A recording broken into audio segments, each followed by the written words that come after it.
welcome to the Sustainable Development case. Can you confirm your team letter? C. Okay.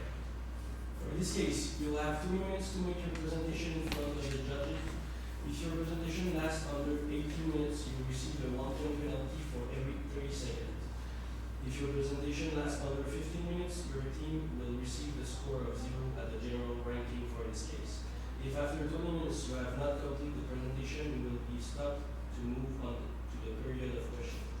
At the end of the presentation, the judge will have 5 minutes to ask their question. I remind the jury that it is mandatory to ask a minimum of 1 question during this period. If after 5 minutes you have not finished answering the question, you will be stopped. Throughout the presentation, I will indicate the remaining time using cardboards at 10 minutes, 5, 2, and 3 seconds. I will make a countdown using my finger for the last 10 seconds. I remind you that it is prohibited to say the name of your university, and if you do it, you will receive a penalty. I also remind the public that it is prohibited to use any electronic device during the presentation and that the public must stay quiet until the end of the period of question. Before we begin, I'm asking the room to turn off their cell phone and put them on mute so that we don't interrupt the presentation. I will now ask the judges to present themselves, and after you'll be free to start the presentation. Bonjour, mon nom est Benoît Couture, je suis directeur de l'adaptation à Revenu Québec. Bonjour, Stéphanie Thérien, je suis directrice de l'éthique et du développement durable à Revenu Québec. Bonjour, Anne-Catherine Lebeau, c'est moi qui ai écrit le cas et qui dirige Équipe C. Bonjour, je suis Josémarie, je suis vice-présidente à l'éthique et au plan. Albert Einstein a un jour dit « Grandir, non pour succéder, mais plutôt pour créer une valeur. » Et vous, Écossais-nous, le faites si bien. Non seulement vous créez une valeur pour la planète en réduisant l'empreinte écologique d'une industrie qui peut s'avérer parfois polluante, mais aussi au sein de votre communauté en fournissant des matériaux seconde main à bas prix. Bon matin à tous. Je m'appelle Laurie, voici mes collègues Colin et Holly et nous sommes Peak Consulting. Nous sommes ici pour vous présenter une stratégie qui va savoir ajouter le partage à cette valeur que vous créez si bien. Pour la bien de cette présentation, nous allons continuer en anglais avec mon bel accent français, mais n'hésitez pas à poser des questions en français par la suite. That's why we're here today. We are here to determine how you can grow as a business. But you are facing three issues. The first one is the profitability. You really want a strategy that is going to be profitable and that you can actually grow with the money you can earn. The second one is the competition. You are in a oligopoly industry, so we think it could sometimes you can sometimes face other problems. And the third one is the consumers. They are really price sensitive, so you need to take that into account when you are finding the solutions. And to present you the analysis, I'll let the floor to my colleague, Colin. Thank you so much, Laurie. So before we begin, let's take a look a bit at what the industry looks like as a whole. What we've noticed is that let's talk about Equicino first. Let's talk about what makes you so great. First, what we really learned to appreciate was your circular economy vision. What you really do is focus on how you can operate in an industry that only focuses on the linear economy, where you can bridge the gaps through innovation and through creative strategies. And really, what we really liked was the fact that you had a commitment to the environment, finding a way to reduce creatively the waste of a really large pollutant inside of the whole of Canada and in Quebec is something that really is nice for us. And then when we look at the regulations, you support for Equicino, you're environmentally responsible for the materials and the management. People are driven in your company to really find a way to drive change in the company or in an industry that is really focused on just throwing away, finding a way to promote good across the world and really finding a way to reducing such that people can maybe repurpose materials in the future. And really your business model really right now is an intermediary. You're really a broker. You try to link people who throw out things and try to find a way to people to repurpose things. And we find out really that combining both of your current offerings through either the repurposing and the waste is really the way to go forward. Now let's talk a bit about the industry. So what is actually going on right now in the big picture? One, regulations. So far it's very unregulated, which allows for people to just throw out. There's no incentives for them to save. There's no really incentives for them to actually look at finding creative ways to actually repurpose materials. It's cheaper for them to throw it out, which is why they focus on doing that. And so right now what we've also noticed is that there's a trend, at least globally when it comes to governments, is that people are looking to find subsidies or find a way to subsidize the way operations are to be promoting sustainability across their value chain. Next, we're looking really at what is actually driving the idea of EcoCino is the fact that there's over 30,000 tons of waste when it comes to the cultural arts programs. And we think that's huge, and we think that we can drive that change moving forward. And really, as a result, there's been a really large increase in greenhouse gas emissions. And overall, what has that led to? It really led to local governments focusing on zero waste and the reduction of greenhouse gas emissions across the whole of the industry. All that to say is really, in order to grow, when it came to answering your first question on investing and how to get money to finance your operations, we think going through government institutions really is the way to move forward. Now, let's take a look at the competition. We've noticed that there's two actually segments to compete in. The first really is the linear economy. People who are just focused on the three big players, RCI, BFI, and EBI, who throw out and do it really out of convenience for the consumers. They don't ask questions, all they do is they provide the best price for their consumers, and it's a one-stop shop for them. And however, what we've noticed is the other side is the circular economy. So what is it? It's a lot of small players who are currently operating through, I guess, marketplaces. Would be able to do it through Kijiji or Facebook Marketplace might be a way to look at it. Although that's not really effective when it comes to communicating for businesses because this is more for B2C model. And we think really finding a way to more accurately gauge and find businesses really is the way to go forward. And so consumers that deal within the circular economy actually care about their waste disposal. They were trying to find creative ways to find a way to minimize their impact on the environment. And finally, they're willing to probably pay a higher premium when it comes to this business model. So really when it comes to what you should be looking to do is really differentiating from the consumers of the big players. These people who are currently purchasing the services from these big players are not looking to save the environment, they're looking to save money. And so we think that focusing on more on people who actually care and looking for value add is really the people you should be looking for. Which is why we're actually going to talk about our consumers. So we've actually segmented into two people. People who are environmentally conscious and within that, the price driven. Looking at the environmentally conscious consumers, there's two main segments. There's the large producers, which are people who make large scale theatrical plays and people who might be doing renovations. And what really are they looking to do is they're reinvesting in society. But what we really want to focus on is that the people in the arts are usually people who are strapped for cash. These are people who might not have the most capital, and it'd be nice to find a way to support them as well in their endeavors. And so when we're looking at small producers as well, again, more focusing on the arts again. These are places where usually they have to rely on grants. They have to rely on finding cash here and there. And finding a way maybe to support them or working in collaboration really we feel is the way to move forward for growth.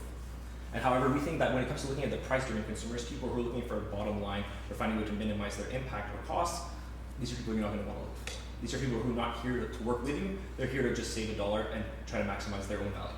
So we think that looking at environmentally conscious people, more so in the art sector, which is already where you're operating, really is the right way to operate.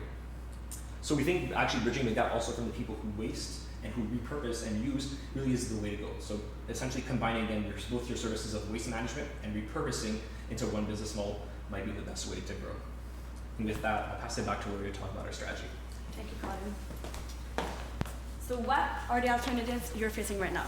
The first one is, as you presented in the case, the materials management system that you can use, the resale price items, the hybrid model that we just created for you because we think that materials management service and resale prices items can be both combined, and the non-commercial marketing, as you already know since you presented it in the case. And there's three criteria for that alternatives to work. The first one is that it really needs to be aligned with your core values. The second one is the profitability. You don't want to lose money going forward with one of the alternatives. And the third one is your internal capabilities. Since you're just two people, we really think it's important in that case. Thus, we think that the hybrid model, so mixing the materials management service and the resale price items is really the way to go here because first, it's really aligned with your core values, maybe a little bit less than the non-commercial marketing, but we think that it's still way more than the materials management service as well as the resale price items. It's actually the most profitable one because you can mix the advantages of both. And the internal capabilities, well, since you're just two, we don't want you to focus on too many things, so just combining two things and really understanding the model that we're going to present you is the way to go here. So to go in depth in that alternative, I'll pass it on to my colleague Holly, who will present you the implementation plan. Thank you, Lori. And today we are proud and excited to introduce our implementation, the Green Brokers. And so for this, it's divided into actually three pillars, the pillars of sustainability, which is economy, environment, and of course, social. So for the economy, in our analysis, we highlighted that you should actually reach out to governments for funding. So that is really what's the first economy pillar going to focus in, as well as purchasing a warehouse, which I'll explain later why we think that purchasing a warehouse is the way to go. For the environment, we do realize that you have a passion for sustainability, especially decreasing waste, which is why for here we think that introducing a new project to decrease waste is the way to go, and I'll explain that later in the presentation. And finally, for the social, we really wanted the focus here to increase engagement within the community. And with this, we think that having an art gallery for this is the way to go, as well as partnering with a youth center. For one, let's talk about the economic pillar, which is first the warehouse. So why are you purchasing a warehouse, and what is the criteria for choosing which warehouse is best suited for you? So for one, we think that having more than 5,000 square feet is necessary, because in that warehouse, you'll actually be having new projects that will be launching that I'll explain later in the presentation. And with this, we think that you need enough room for tools for the artists in that warehouse, as well as just enough room for you to operate is important. Second, we think that zoning the warehouse is important, because in this warehouse, there will actually be one section dedicated to projects with the youth center and the art gallery, and the next section that will be really focused on your operations with your businesses. And finally, for the location, as we said in the analysis, we think that really focusing in a location that has an art hub surrounded with students that are studying art is important, and which is why we think also having a warehouse near colleges and university campus is the way to go. And so now for the economic pillar, of course, how can you gain more consumers? You told us that your mandate was to grow, so of course you need to have new consumers.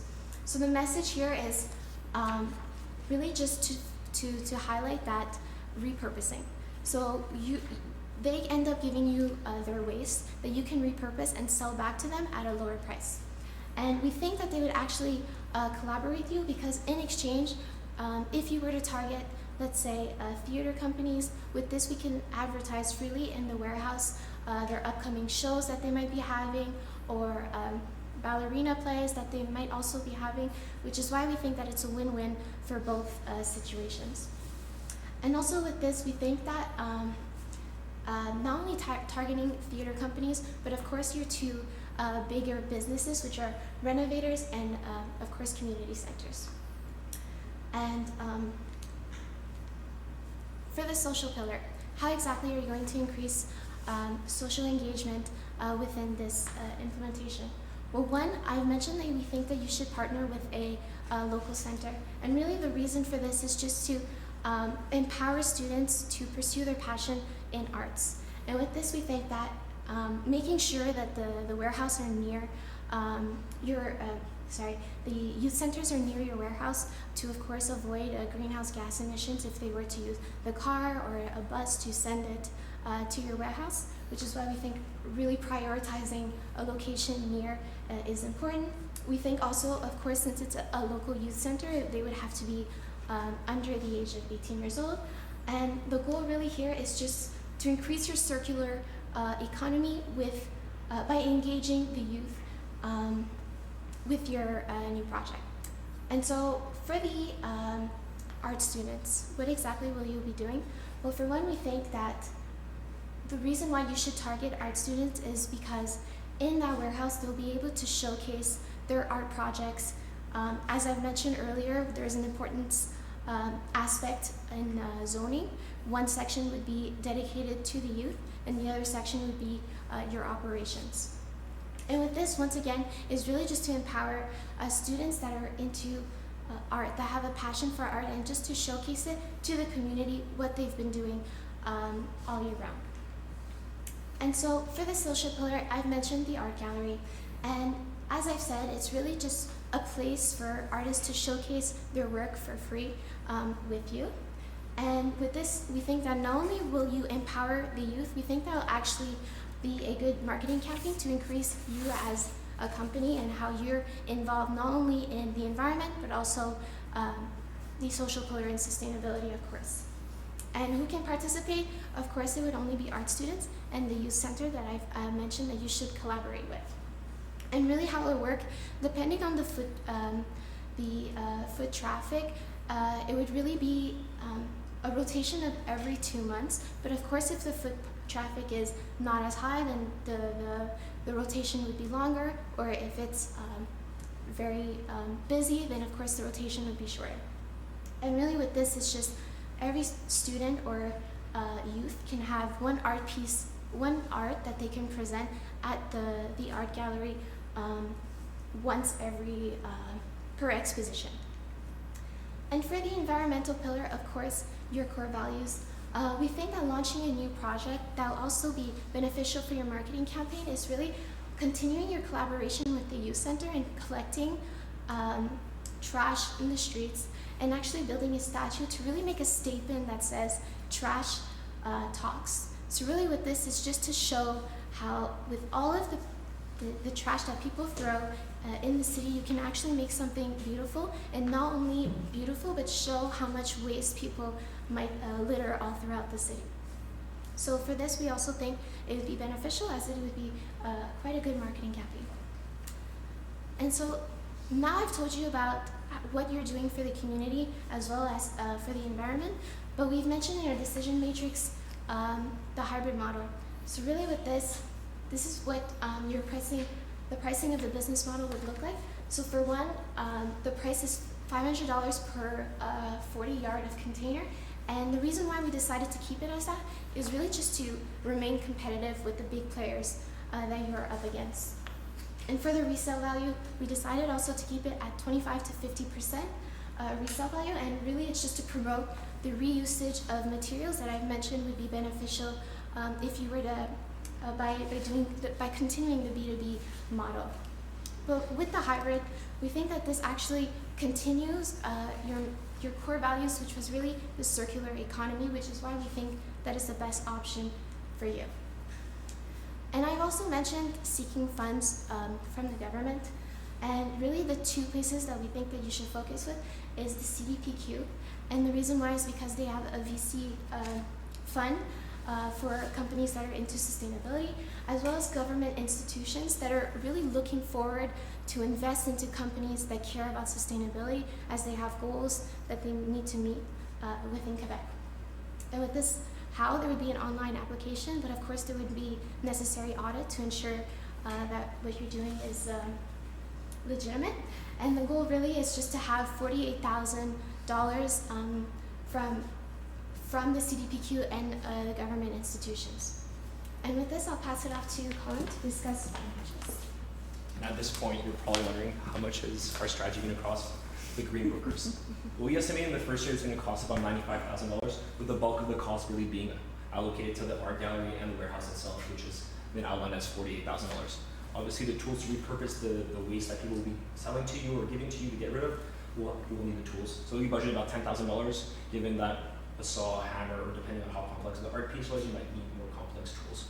Afterwards, for the youth center, we like to really have either a way to entice students or find a way to bring them to the art gallery, really get them to spark their creative juices. And we think $5,000 is a good way to go about that, and we'd like to have a marketing fee of $2,000. Overall, we want to break down the budget into two ways. First, the recurrent cost of $98,000 over the span of 3 years, and then second, the fixed cost, which would really only be in the youth, that would be $10,000 for the tools, totaling a total cost over the next 3 years of $275,000. But you're probably wondering, what's the upside? How does it look? Well, it looks a bit greener. We project actually a return on investment of about 9% and a net present value of our project about $16,000.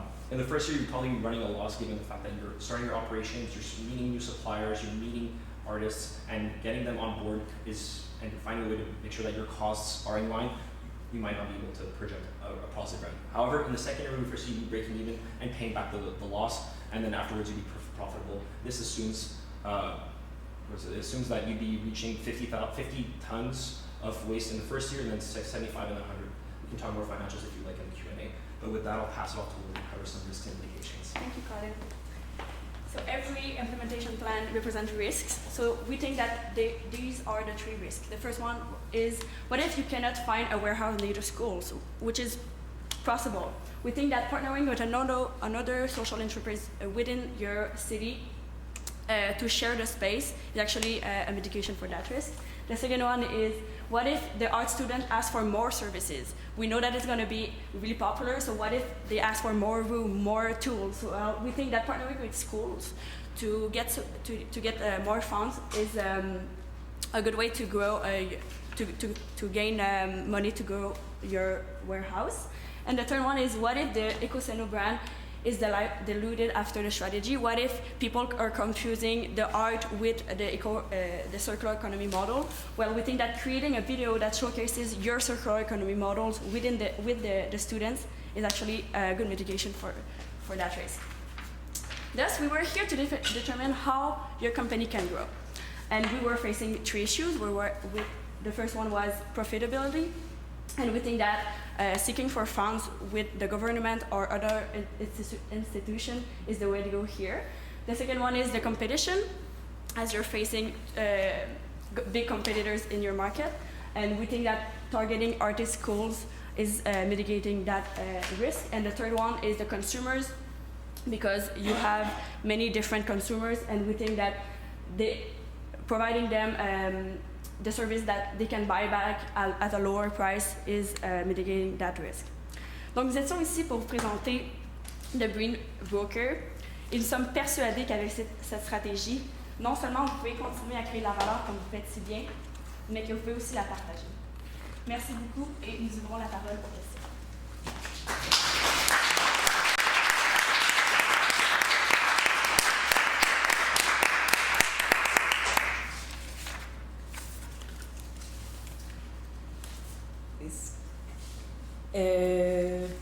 Je vais y aller avec la question. Donc, est-ce que, selon vous, le fait de jumeler avec une galerie d'art et d'amener cet aspect-là, donc, au niveau de la profitabilité, les sources de revenus, comment vous pensez que ça soutient le modèle d'ajouter un service comme ça?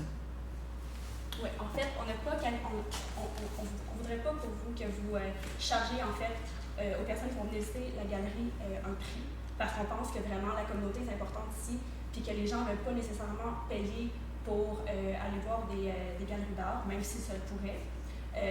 Donc, on pense vraiment qu'avec les subventions que vous allez avoir, puis les nouveaux clients que vous allez avoir aussi, avec toute l'activité qu'il va y avoir au milieu de l'entrepôt, ça va apporter en fait assez de revenus pour vous pour pouvoir faire la galerie d'art. Merci. Merci beaucoup. Est-ce que vous allez envisager des solutions alternatives au financement par subvention? Dans la mesure où, si on fait ce postulat qu'on obtient une subvention, par exemple, de 48 000 dans l'hypothèse où la subvention serait moindre, on ne serait pas là. Est-ce que vous avez envisagé une solution alternative? Évidemment, si la subvention du gouvernement du CDPQ n'atteint pas le 48 000 je pourrais prendre un prêt d'une banque qui ferait la différence, puis l'intérêt serait juste couvert et repayé dans la deuxième année en fait.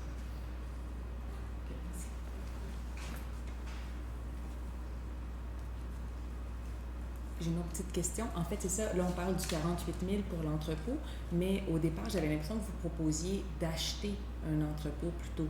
Donc, est-ce que vous allez vers une location ou vers un achat d'entrepôt dans votre modèle? C'est une location. OK. Parfait. Merci. Merci beaucoup. C'était une très belle présentation.